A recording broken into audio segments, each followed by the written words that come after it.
Federal agents showed up at the private homes of American journalists this week to hand them subpoenas over a newspaper article, not a leak of nuclear codes.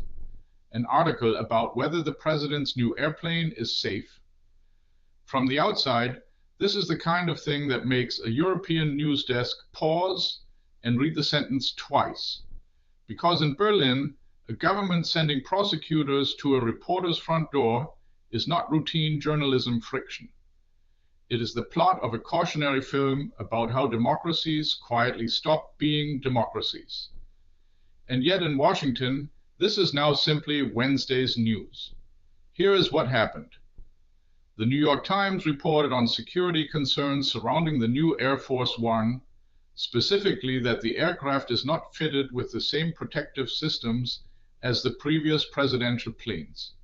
This matters because the new plane is a $400 million gift from Qatar, a country that has, in the past, supported militant Islamist groups.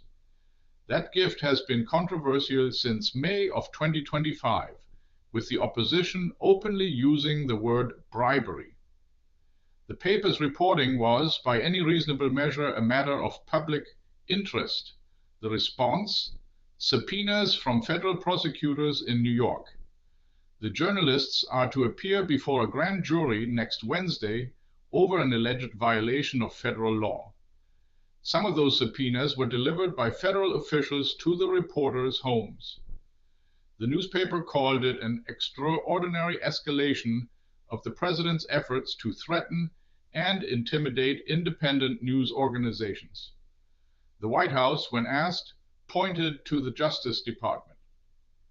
The Justice Department declined to confirm or deny anything, but insisted it was not targeting reporters, merely concerned about the leaking of classified information.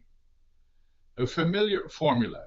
We are not attacking the press, we are simply investigating the press at their homes in front of their neighbors. What is striking is who is objecting.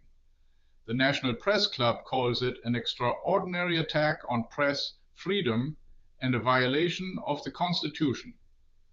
The Reporters Committee for Freedom of the Press wants answers from the very prosecutor overseeing this, who, and here the irony arrives on schedule, has just been nominated by Trump as the new intelligence coordinator.